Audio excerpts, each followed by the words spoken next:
Pues esta tarde tenemos una predicación bastante didáctica. Eso no sé si es bueno o es malo, al final de la predicación lo sabremos, pero un tema tan interesante, muy diferente del tema de esta mañana.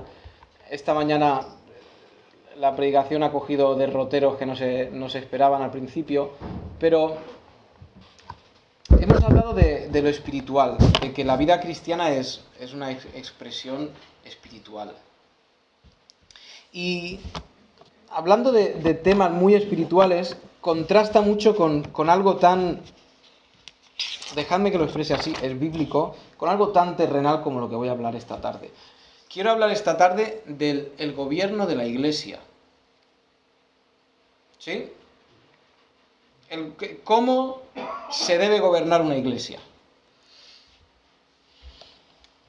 Y tiene sus aplicaciones espirituales, claro, pero digo que es didáctico porque es algo que debemos aprender para que el día que nos enfrentemos con una persona que diga, no, es que hay que respetar la voz del Papa, nosotros no sepamos ponernos delante de él y decir, mira, Dios vino e instauró un reino espiritual, pero que tiene su expresión física, que es la iglesia, y la iglesia tiene que gobernarse de esta forma y de esta forma. Y debemos tener eso archivado en nuestra cabeza. La iglesia es el cuerpo de Cristo y al igual que un cuerpo físico, la iglesia va creciendo y va desarrollándose, y si damos o alimentamos mal el cuerpo, ¿qué cuerpo se va a conseguir al final? Si tú comes a base de chucherías, de bollicaos, de chupachus, mucho café, Red Bull, mucho Red Bull. ¿Qué vas a conseguir? Pues con 40 años va a estar destruido por dentro. Va a estar hecho un desastre por dentro. Y el crecimiento del cuerpo lo va a notar físicamente, porque la alimentación no ha sido la correcta. Si tú dedicas tu vida, si tú tratas tu cuerpo de una forma que no es correcta, si tú te dedicaras a hacer deportes extremos 7 días a la semana, 10 horas al día, durante todo un año, pues vas a llegar a los 30 años, ¿cómo? Pues roto por todos los sitios, con placas de hierro por todos lados, porque no has sido responsable a la hora de cuidar y de gobernar bien lo que Dios te ha dado. Y cada uno de nosotros tenemos un cuerpo que hay que gobernarlo y cuidarlo como Dios quiere. ¿Cuál es el principio por el cual se habla de no fumar? Se habla de no tener vicios, de no someterse a vicios. Pues todo eso es el cuidado del templo que Dios ha puesto. Igual que se cuidaba el templo donde la presencia de Dios vino, el templo de Salomón, el templo después de Herodes, se cuidaban, Dios quiere que cuidemos nuestro cuerpo. Y eso mismo se aplica no solo a cosas como fumar, que están demostradas que son nocivas. El abuso de otras ciertas cosas también es nocivo para el cuerpo. El abuso del chocolate. Es malo para el cuerpo, ¿verdad? No estoy descubriendo nada nuevo. Pues ese mismo principio es el que rige el tema del tabaco, el tema de cuidar lo que Dios nos ha dado. Y la iglesia, que es un cuerpo, también hay que cuidarla y saber cómo tiene que funcionar la iglesia. Cuando vemos un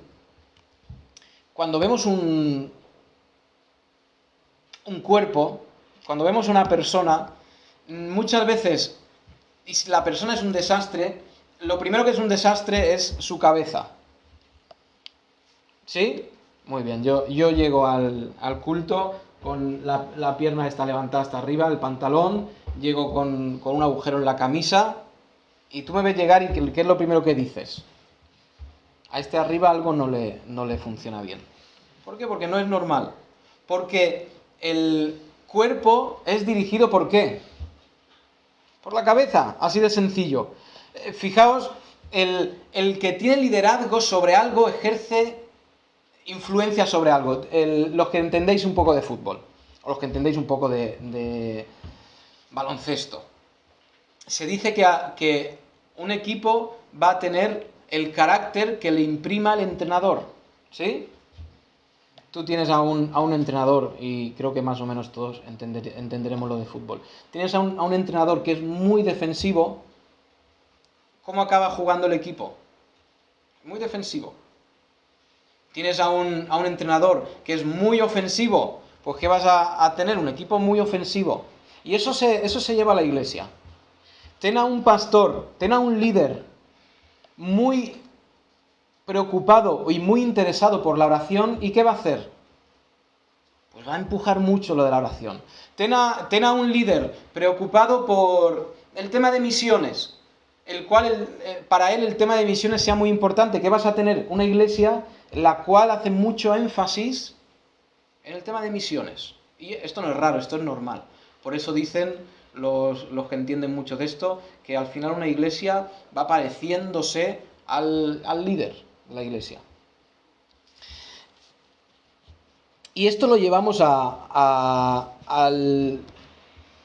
lo que queremos ver esta tarde. Dependiendo de cómo sea el gobierno de la iglesia, va a ser también la iglesia. Dependiendo si el cuerpo rector de la iglesia o si el pastor es de una forma, lo va a transmitir. Cuando vamos a la historia, vemos, es historia y es actual, vemos que hay varias formas de gobierno en la iglesia. Tenemos un sistema episcopal, tenemos un sistema presbiteriano, tenemos un sistema de hermanos, tenemos un sistema en el cual el gobierno lo ejerce un pastor, tenemos muchos sistemas. Por ejemplo, el sistema episcopal es un sistema representativo donde la iglesia episcopal no es una iglesia local, sino es un montón de iglesias, ¿de acuerdo? Bajo la denominación episcopal. Entonces, la iglesia nombra a un representante y ese representante va a ir a esas juntas generales que ellos tienen y va a ser la voz de la congregación. ¿De dónde viene la palabra episcopal? Pues viene de la Biblia, ¿de acuerdo? Yo he traído aquí que en la Biblia tenemos aquí hay 3, pero en la Biblia tenemos 4 formas de denominar una autoridad. Tenemos ancianos, que son presbíteros, tenemos obispos, que es episcopos, que de ahí es donde viene la iglesia episcopal, y luego tenemos el liderazgo de un pastor, y cuando menciona al pastor, la palabra es hegeomai. ¿De acuerdo? Estas 3 palabras aparecen en el Nuevo Testamento con relación a la iglesia. Habla de obispos, habla de ancianos y habla de pastores. Voy a continuar diciendo que estas iglesias son normalmente iglesias jerárquicas, donde la dirección de la iglesia está sujeta a alguien por arriba, que dirige cómo va la iglesia, que dirige las decisiones que se toman en la iglesia. Tenemos aquí la web, que esto se está grabando, ¿no? A ver si voy a criticar a alguien que no debo. La web es un sistema jerárquico, ¿de acuerdo? La web es la Unión Bautista de Iglesias Españolas, ¿sí? Después han surgido un montón de denominaciones más. Pero, por ejemplo, la web, lo que tenemos, y en Estados Unidos hay cosas parecidas, tenemos a un órgano rector a nivel nacional tomando decisiones para todas sus iglesias a nivel local. Por ejemplo, si nosotros fuéramos de la web, surgiría un problema en la iglesia y nosotros ¿a quién llamamos? Al representante de nuestra zona. Y le damos una llamada, oye, me ha surgido esto en la iglesia. Y si ese representante de la zona no sabe qué hacer, ¿qué hace? Pues llama al representante de la comunidad. Oye, hay esta situación. Si el representante de la comunidad no sabe qué hacer con la situación de la iglesia, ¿a quién llama? Pues al representante nacional. Y en muchas ocasiones, una persona muy lejos de donde está la iglesia está tomando decisiones sobre una iglesia que no conoce, sobre miembros que no conoce y sobre situaciones que puede conocer más o menos. Conozco varios casos donde una iglesia ha tenido que, sin estar de acuerdo con lo que estaba pasando, ha tenido que aceptar la decisión de un órgano que está por encima. Y la iglesia no tiene voz. Y este sistema tiene varias pegas, las cuales a mí personalmente no me convencen. Pero en la Biblia tenemos estos tres nombres: ancianos, obispo y pastor, y lo que tenemos que entender es que estas palabras están en el mismo nivel de autoridad en la Biblia. Quiero decir con esto que es lo mismo un obispo que un anciano. El obispo no está por encima del anciano, ni el anciano está por debajo del pastor, ni el pastor por encima del anciano y el obispo. Podríamos también añadir aquí a los diáconos, ¿de acuerdo? Pero ese es otro tema, el de los diáconos. Por ejemplo, vamos a abrir la Biblia, que eso es lo que nos interesa. Vamos a 1 de Pedro 2:25.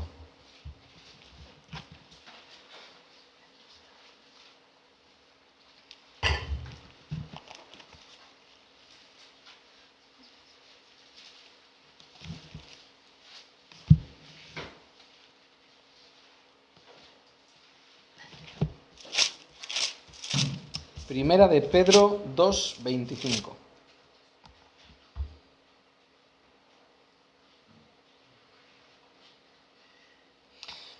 Fijaos que dice ahí: porque vosotros erais como ovejas descarriadas, pero ahora habéis vuelto al pastor y obispo de vuestras almas.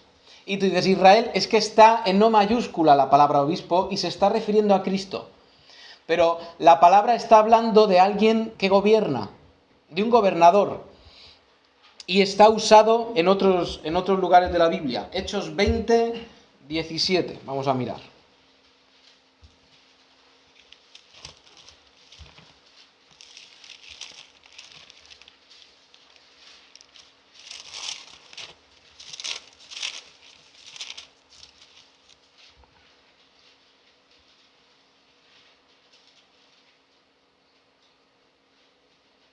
Bueno, aquí tenemos la palabra anciano, ¿de acuerdo? Que la palabra anciano es presbítero, pero están todas en el mismo nivel, ¿de acuerdo?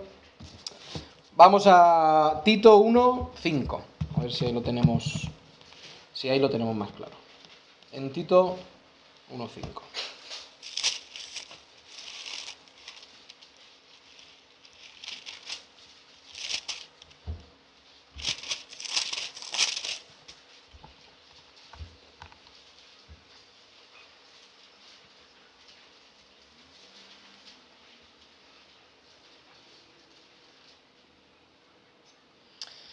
Dice: por esta causa te dejé en Creta, para que corrigieses lo deficiente y establecieses ancianos en cada ciudad, así como yo te mandé.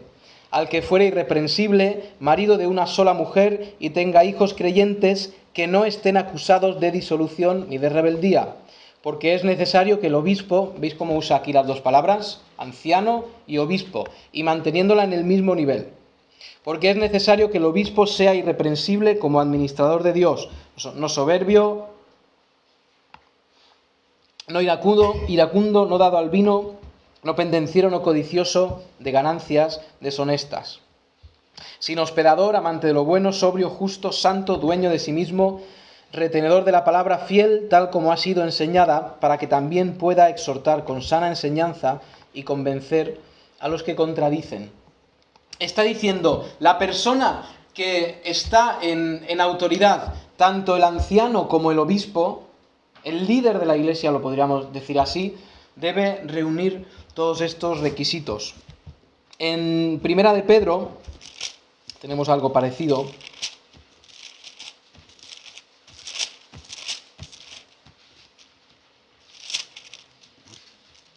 Primera de Pedro 5.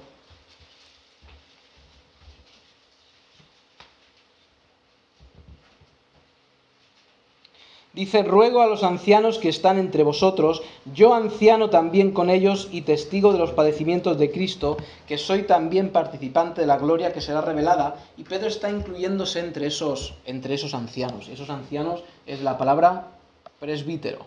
Ahí la tenemos. Y voy a decir, y ahora voy a hablar un poco de cómo era esa iglesia naciente que tenemos en Hechos, esa iglesia que empieza a surgir, cómo se gobernaba esa iglesia. Porque vamos al final a ver las únicas referencias que tenemos bíblicas de cómo se gobernaba una iglesia, y eso dónde es. Pues lo tenemos en Hechos y tenemos pinceladas a través del resto de cartas de Pablo. Pero quiero decir antes que el líder necesita, tanto anciano como obispo como pastor, necesita un reconocimiento público. Es necesario un reconocimiento público para que pueda tener autoridad. Debe tener capacidad también. ¿Capacidad para qué? Pues para gobernar. ¿Capacidad para qué? Capacidad para enseñar. Tú no pones a alguien que no conoce la Biblia para predicar. Alguien que acaba de conocer al Señor no le dice, ¿has conocido al Señor? Sí, pues venga, sube a predicar. ¿Por qué? Porque va a decir cosas, igual no, pero seguramente va a decir cosas que no son. Entonces, el que es reconocido públicamente necesita que sea demostrada su capacidad. Por esto me habéis escuchado decir en algún momento, no es natural en una iglesia que se llame a un pastor de fuera. Porque el pastor que viene de fuera es un desconocido, que no ha demostrado delante de la iglesia cómo es. O si es maduro, o si es capaz de enseñar la palabra de Dios, o si es amoroso, o si es protector, o si cuida de la doctrina. No es natural. Pasa mucho. Yo estoy aquí como ejemplo de que eso pasa. ¿Qué es lo natural? Lo natural es que el líder salga de la iglesia. De que se vea que un hermano de la iglesia va madurando, va conociendo al Señor cada día más, va amando a los hermanos, va sirviendo a los hermanos y sale un líder natural. Y cuando la iglesia tiene que reconocerlo como pastor, lo reconoce sin problema. Claro, si lleva años que le hemos visto actuar. El pastor que viene de fuera se tiene que tener un poco de confianza en él. Pero debe estar capacitado. Hay un grupo cristiano que ellos no quieren reconocer ninguna autoridad dentro de la iglesia. No sé por qué razón, porque me parece que es muy claro la Biblia en cuanto al tema de autoridades, pero no quieren reconocer una autoridad en la iglesia. Y ellos llegan a decir que todos en la iglesia tienen la misma voz. Que cada uno que ha conocido al Señor puede levantarse y hablar. ¿Y sabéis qué pasa? Y lo conozco por experiencia. Que la persona que conoce al Señor de hace muchos años se levanta y da un testimonio grandísimo e increíble de profunda teología y la iglesia es edificada. Pero es que tiene la misma autoridad la persona que acaba de entrar a la iglesia por primera vez y dice que es creyente y se levanta y dice una serie de barbaridades. Y como la autoridad es la misma, ¿quién le va a decir que no? Y eso es no entender muy bien esto. También el grupo que yo conocí,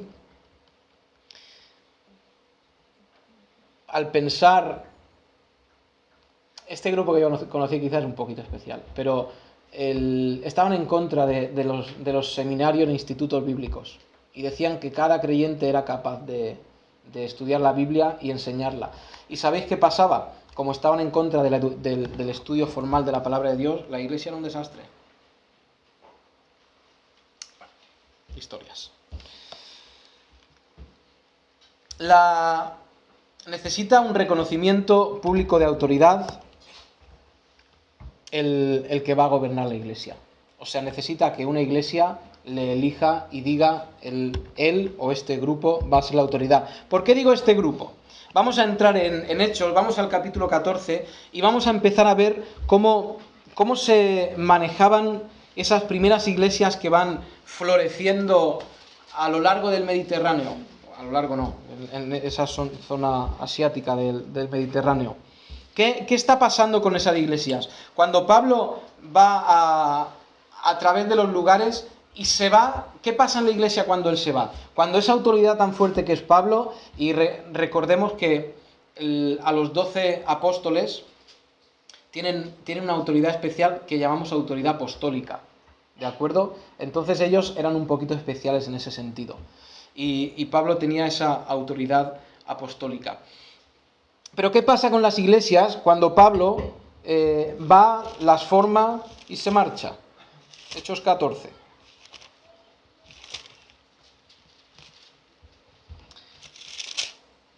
En el versículo 23, Pablo, a través del capítulo 14, está en un par de sitios, Iconio, Listra, y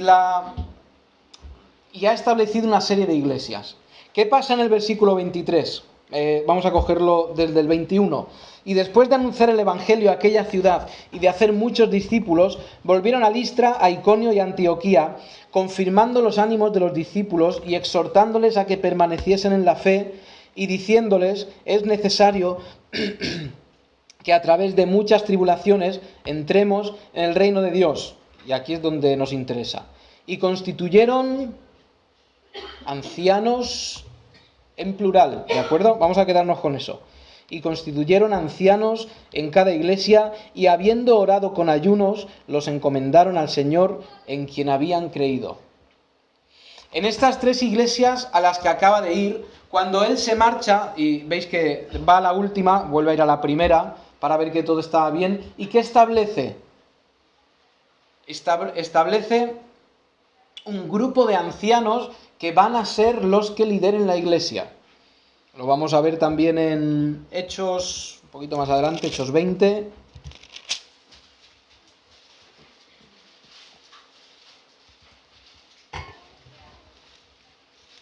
Hechos 20, 17.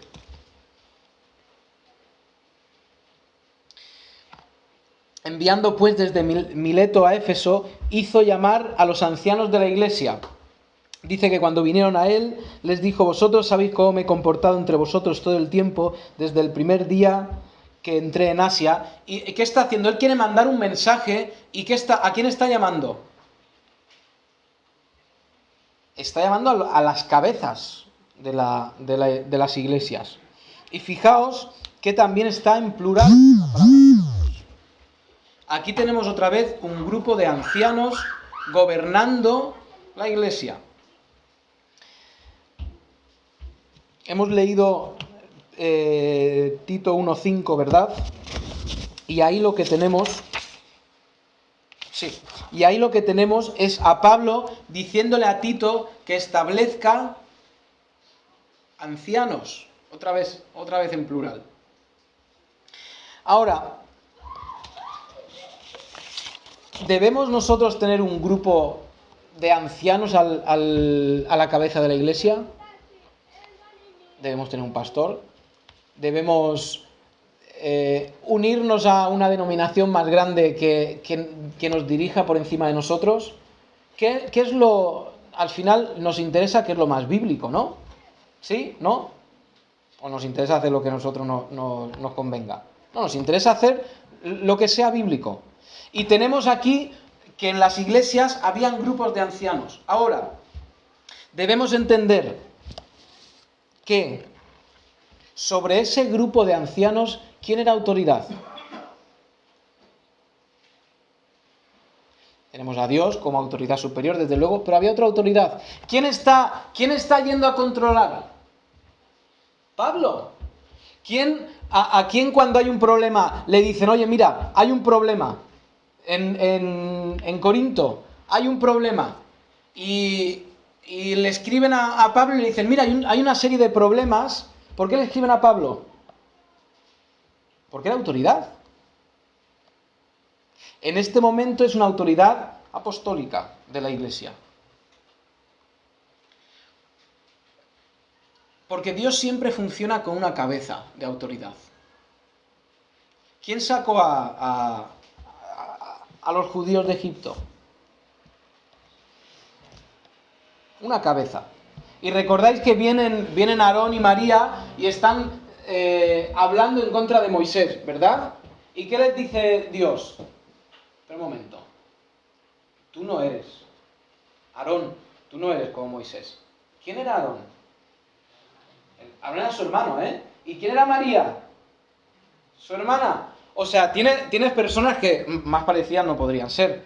Más en el mismo nivel no podrían ser. Pero Dios dice, espera, es que tengo una cabeza y dice, cuando yo tenga que hablar con vosotros, yo hablaré con vosotros. Pero con Moisés, yo hablaré cara a cara.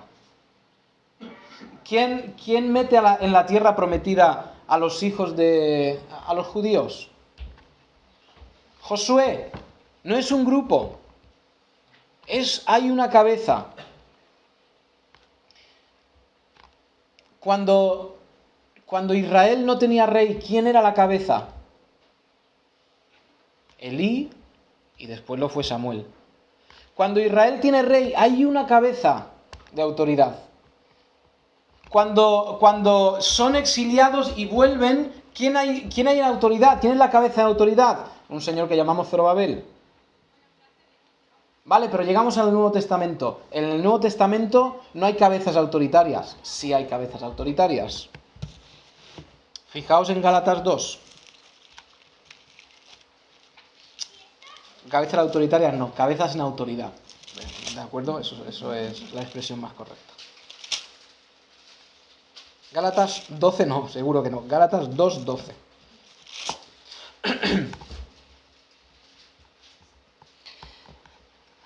Fijaos aquí cómo se expresa. Esta es la escena en que Pablo y Pedro terminan de hacerse amigos, pero en el versículo 11 dice, pero cuando Pedro vino a Antioquía le resistí cara a cara porque era de condenar, pues antes que viniesen algunos de parte de... ¿Quién era la cabeza autoritaria en la iglesia naciente? Jacobo. Cuando hay un problema, y cuando hay un problema en la iglesia de Judea, cuando surge este tema de que si los gentiles podrían alcanzar o podrían ser parte del pueblo elegido, podrían ser salvos los gentiles, ¿a quién van? A Jacobo como cabeza de la iglesia. Hechos 12:17.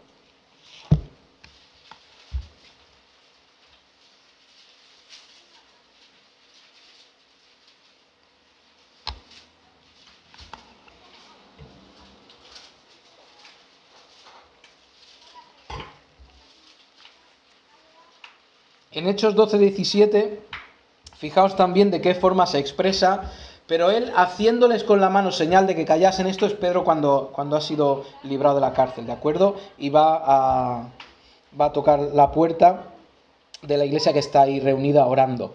Y dice, pero él haciéndoles con la mano señal de que callasen, para que no se hiciera un escándalo enorme de la sorpresa de que entrara, les contó cómo el Señor le había sacado de la cárcel y dijo, haced saber esto a Jacobo como cabeza y también al resto de hermanos. Hay una cabeza. Dios obra siempre con un responsable. Pero es natural. Miremos donde miremos, hay una autoridad final. Desde luego, la autoridad finalísima es Dios. En un barco. Nos montamos aquí todos en un barco. Y Amadeo y yo nos quedamos mirando la vela esa grande. ¿Qué hacemos con esto? Pues no sé, tú tira de cuerdas y a algún sitio irá este barco. Y viene Isaac y dice, no, esa cuerda no es esta. Y viene Carlos y dice, no, es esa porque es la otra. Y viene Mari Carmen y dice, no, hay que tirar de todas a la vez. No sé. Y no hay dirección. ¿Y qué pasa con el barco? En el peor de los casos, se hunde. Pero no va a ningún sitio el barco. Es natural en el hombre. Hay un presidente de escalera donde vives, ¿no? ¿sí? Y lo siento si te toca ser el presidente de escalera. Pero hay un presidente de escalera, hay un presidente de la Federación de Ajedrez. Hay un líder porque tiene que haber una voz final. Y Dios estableció líderes en la iglesia. Voy a decir lo siguiente. Esto no es un tema... Esto no es una doctrina fundamental de la iglesia. ¿De acuerdo? Sería absurdo que discutieras con nadie una discusión seria, porque en su iglesia gobierna, ¿me entendéis cuando digo gobierna? ¿De acuerdo? Gobierna un grupo de ancianos. Y en la tuya hay un pastor, y acabáis peleados por el pastor y los ancianos. Es absurdo. O acabáis de cualquier manera, porque no es doctrina fundamental. Y eso lo convierte a la iglesia en algo maleable y moldeable. ¿Qué quiero decir con eso? Nosotros no podemos coger una iglesia de 5.000 miembros, no, sí podríamos hacerlo, pero no sería lógico. Coger una iglesia de 5.000 miembros y gobernarla igual que una iglesia de 15. Porque no es lógico siquiera hacerlo. No podemos coger una iglesia en Canadá y coger su sistema de gobierno y ponerlo en una iglesia que acaba de nacer en el centro de África. Y sería absurdo hacerlo. Y sería absurdo si alguien se fuera de Canadá a África y quisiera hacerlo igual. Dios ha dado unas directrices generales, y es que debe haber una autoridad final en la iglesia. Hay hermanos que lo hacen como un grupo. Otros tenemos un pastor, pero al final debe haber una autoridad, una voz autoritaria. Reconocida esa autoridad, ¿por quién? Por la iglesia. Y cuando tenemos un grupo de ancianos en una iglesia que gobierna un grupo de ancianos, y uno cae en pecado y deja de tener los requisitos para gobernar la iglesia, ¿qué pasa? Se le quita. La iglesia deja de reconocerle la capacidad de ser autoridad. Igual que con un pastor. Cuando un pastor deja de cumplir los requisitos que tenemos en Tito y en segunda a Timoteo, ¿qué pasa? La iglesia, ¿qué hace? La iglesia no se queda de brazos cruzados diciendo, bueno, este no tiene los requisitos, pero como es el pastor, ¿qué vamos a hacer? Porque al dejar de cumplir los requisitos, pierde automáticamente su autoridad en la iglesia. La iglesia tiene esa capacidad de adaptarse a cualquier situación. En el tiempo, a cualquier situación a través de la historia, en cualquier lugar del mundo. Porque ¿qué es lo básico que Dios dijo para una iglesia? Estén reunidos 2 o 3 en mi nombre. Ahí ya tenemos una iglesia. A partir de entonces, ¿qué es lo mínimo para que se celebre un culto de comunión entre hermanos? Necesitamos enseñanza de la Biblia, necesitamos oración y necesitamos alabanza, ¿sí? Luego, tenemos unos mandamientos básicos que Dios dio también, que son el bautismo y la mesa de la comunión, los elementos, el pan y el vino. Y ya existe la iglesia. Y como he dicho, no tendría sentido gobernar una iglesia de 4 miembros, igual que gobernar una iglesia. Digo también, y creo que lo sabéis, cada iglesia local forma parte de esa iglesia universal que forman todos los creyentes. Y en cuanto a esto hay discusión, hay gente que no cree en la iglesia universal. Pero al final nosotros, y voy a acabar diciendo nosotros qué sistema usamos. Después de que nos has dicho tantas cosas, dinos qué sistema usa esta iglesia. Pues en esta iglesia, creo que ya lo sabéis todos, hay un pastor, pero el pastor se apoya en un grupo que él, personalmente, igual ellos no lo saben, pero él denomina un grupo de ancianos. ¿Y qué es un grupo de ancianos? Es un grupo de gente madura en el Señor, el cual el pastor habla, comenta, pide consejo, esperando sabiduría. ¿Por qué? Porque en todos, como no hay un sistema perfecto de gobierno de la Iglesia, cada lado tiene sus problemas. Si tú tienes un pastor sin control ninguno, que puede hacer y deshacer según su antojo, sin que nadie le controle, si el hombre es bueno, pues la Iglesia va a ser fabulosa. Y si el hombre es malo, va a hacer un desastre. Si tienes una Iglesia que, y nosotros lo hacemos así, cuando hay que tomar una decisión seria, se junta la Iglesia y la toma. Cuando nosotros tenemos un sistema congregacional en el que cada uno tiene un voto, tenemos una Iglesia inmadura que toma decisiones como inmaduras. No estoy hablando de estas, estoy hablando en el supuesto caso. Tienes una Iglesia madura, pues toma decisiones muy buenas. Tienes una Iglesia inmadura, se toman decisiones muy malas.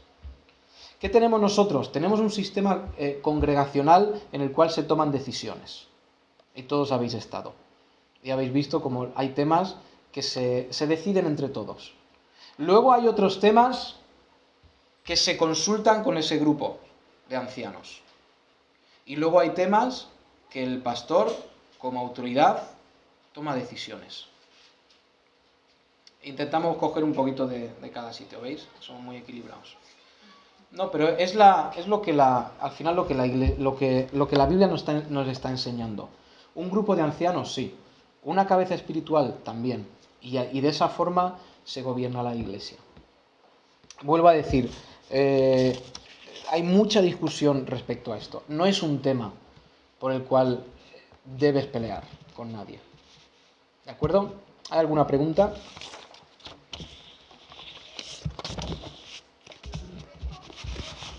Es un tema desde luego, muy interesante, muy interesante. Igual hago una segunda parte algún día. Si no hay ninguna pregunta, voy a orar y vamos a... Después cantaremos un himno e iremos a casa.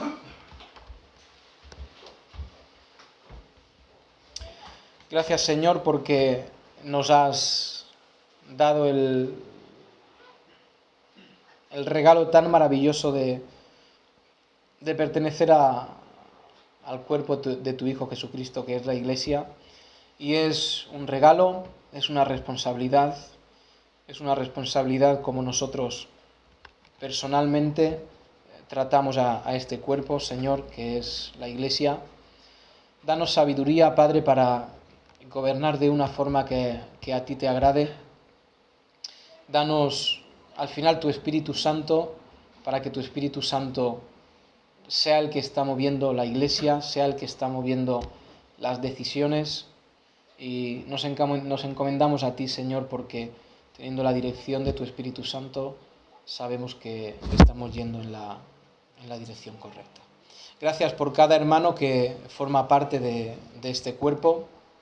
Y, Señor, acompáñanos en esta semana y concédenos el ser fieles a todo lo que tú nos mandas y nos exiges en tu palabra.